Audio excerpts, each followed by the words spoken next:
challenge me, mortal? A god of Olympus?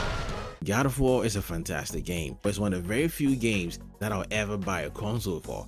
You have God of War here and you have Halo here. These are the two games that are responsible for me being a game developer today.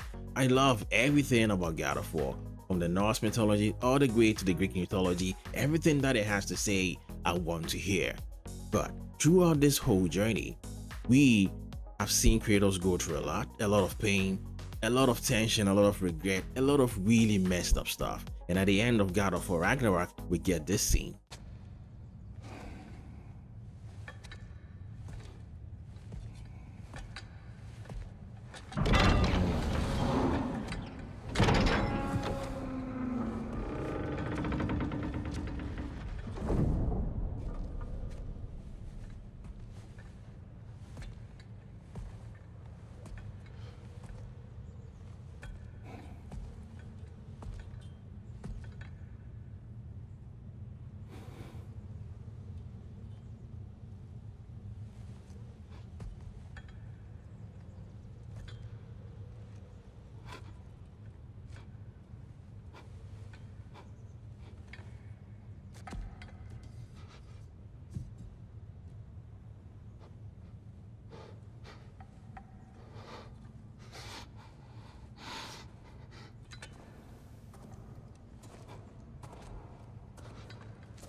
Now, this scene is supposed to be a scene that makes Kratos feel like finally he's gotten some peace. Right now, he is the guy who has brought peace to the whole of the Norse realm, and he cries, and it's supposed to be this amazing moment where he finally accepts who he is and he breaks down and he's at peace. But is it really?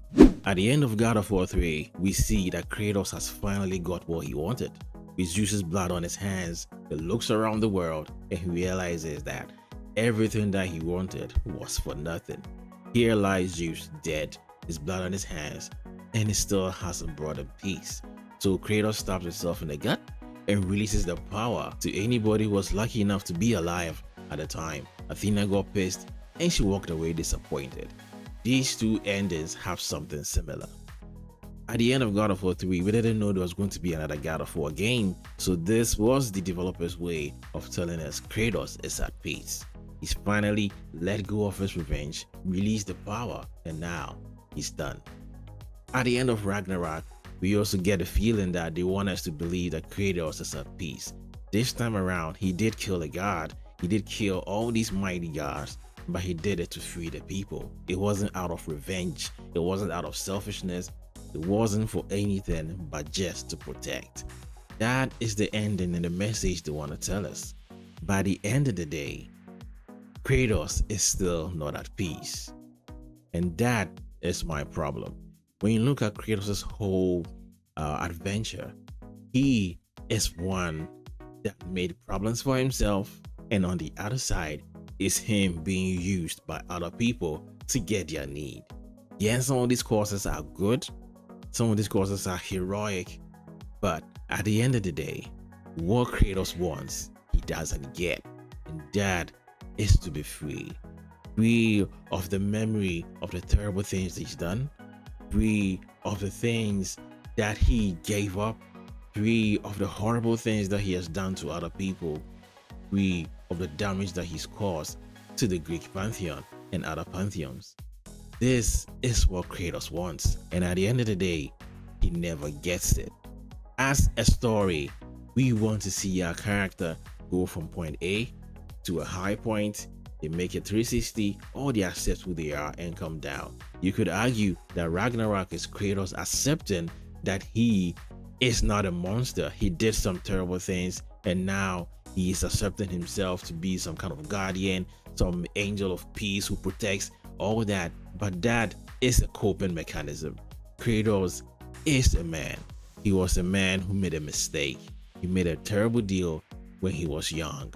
And the real peace is for Kratos to finally get what he deserves. And what he deserves is real peace. Not being used as some protector, not being used to fight other deities. Because if at the end of Ragnarok we get another game, the Norse mythology being vacant is going to invite more people. More people means more enemies, and Kratos has the responsibility now. Now Odin is gone to keep defending these people. It's becoming a job now. Kratos wants peace. Throughout the 2018 game and throughout the Ragnarok game, you see him trying to hold back, avoiding war, avoiding anything that will lead to more conflict, because that's what he really wants. And at the end of Ragnarok, he's still not having it. And that is my problem with God of War. The character that is Kratos hasn't gotten what he wants. And it's unfortunate because this is also driven by a bigger picture. And this picture is that there has to be a reason to make more God of War games. And him being a custodian of the Norse mythology and accepting that he is who he is, and for him to forgive himself, it sounds good and all, but that's not what he really wants. He wants to be free from the terrible things that he has done. Maybe acceptance is the best he can get, maybe, but I would like to see my boy get the thing that he really wants, and that is to be free. At the beginning of God of War 1, Kratos makes a statement. He says, "The gods of Olympus have abandoned me. There is no hope." That was a statement that really touched me. It made me feel the pain that the character was feeling. He just wants to be that Spartan who set off on a journey to just be a very good soldier and protect Sparta. That is who Kratos wants to be. At his core, deep down, that is what he wants. And he's not going to get it because they have to make more games. That is my problem. That is the problem, because that will be the perfect ending where Kratos finally gets to remove that white skin, that red scar from his body, and lives normal life where he doesn't have to fight to protect anyone. He doesn't have to kill any more gods. He doesn't have to go to somewhere and kill some king of the gods somewhere. He doesn't have to go around endangering his life, facing really powerful gods and monsters and spirits and whatever the world throws at him every single time. That is not a peaceful life. That, as a fan of the God of War series, that is what I would like to see. Final, proper peace for my boy. Let me know what you think about all this. And if you like this, leave a like and a subscribe button, and I'll see you next time.